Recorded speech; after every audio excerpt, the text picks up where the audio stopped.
também parece ali andar por um pouco do delírio, de uma vontade difícil de ser realizada, que é uma ideia de uma esperança aí, de uma revisão dessas punições pelo STF. Mas as circunstâncias todas parecem muito complicadas para se realizarem como os bolsonaristas sonham, ou não. O senhor acha que tem aí, em que circunstâncias o Supremo poderia vir a revisar essa decisão?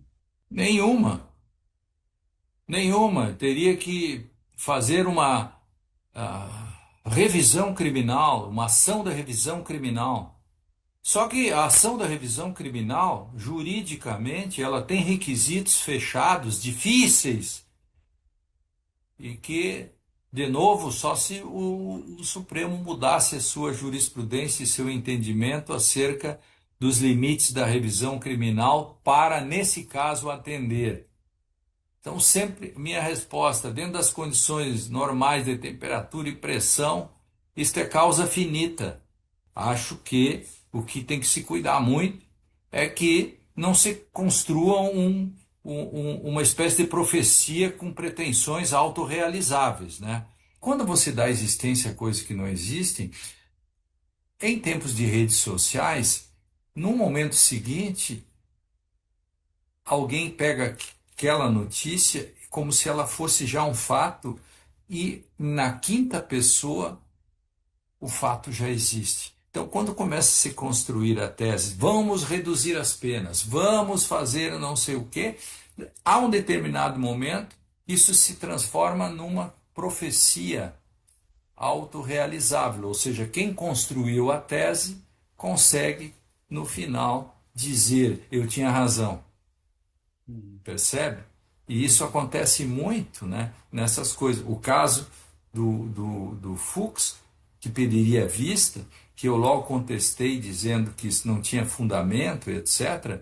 O próprio Alexandre de Moraes mandou um link para todos os ministros exatamente para se blindar contra essa questão da possibilidade de vista. E ele não pediu vista. Então, também agora aparecerão notícias de todos os tipos. Recurso tal, vai diminuir e tal.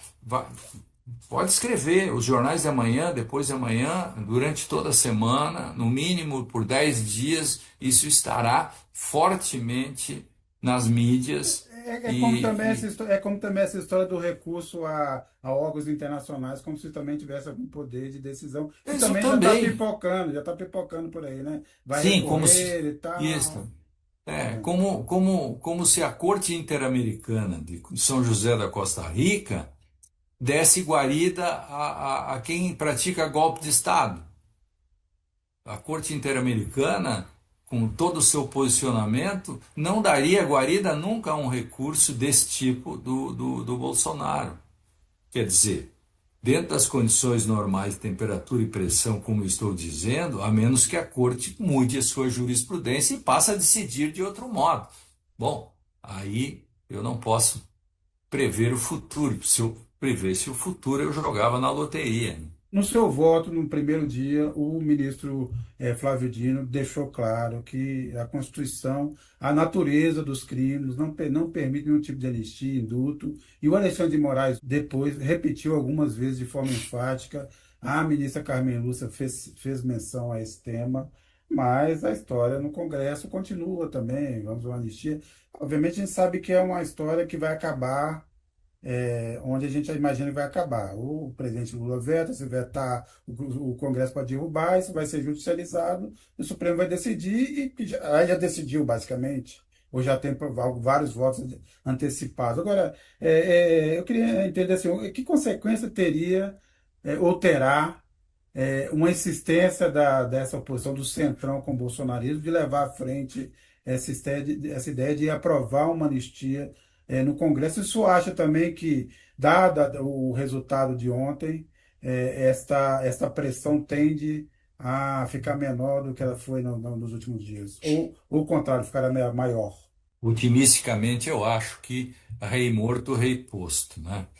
Então, eu acho que essa condenação pode fazer muito bem nessas relações tensionadas. Agora, se eu não tiver razão, aí nós respondendo, o Brasil E essa é uma questão que tem que ser denunciada, é uma questão de comunicação. Os democratas e tal têm que comunicar bem essas coisas. O Brasil é a única democracia hoje em que o parlamento tem posições hostis, eu estou sendo generoso, tá? Hostis com relação a um dos poderes do Estado, que é o judiciário. Não há nenhum outro exemplo no mundo de uma democracia em que o poder que representa o povo, todo poder emana do povo e tal, que é o parlamento, ele se torna hostil exatamente contra o poder contra-majoritário que serve para proteger a democracia. A Constituição diz: quem protege a Constituição é o Supremo tem a última palavra, logo ele é o guardião da democracia e da Constituição.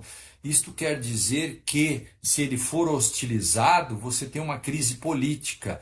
E esse é o ponto que a grande mídia e a mídia alternativa, enfim, deviam enfocar. Por quê? Porque é sabido que nenhuma democracia comete harakiri. Nenhuma democracia admite perdoar quem tentou derrubá-la. Isto é ilógico. E no Brasil isso está na própria jurisprudência do Supremo e na Constituição. Agora, se o parlamento, mesmo assim, aprova, ele está antevendo, ele sabe o que ele quer. Entende? Ele quer uma crise política. Então o parlamento tem que ser responsabilizado pela crise política que ele vai criar, porque ele sabe que isto é inconstitucional, ele sabe que é deletério. Se ele fizer assim mesmo, ele tem que assumir os ônus da crise política, ele tem que ser denunciado por isso.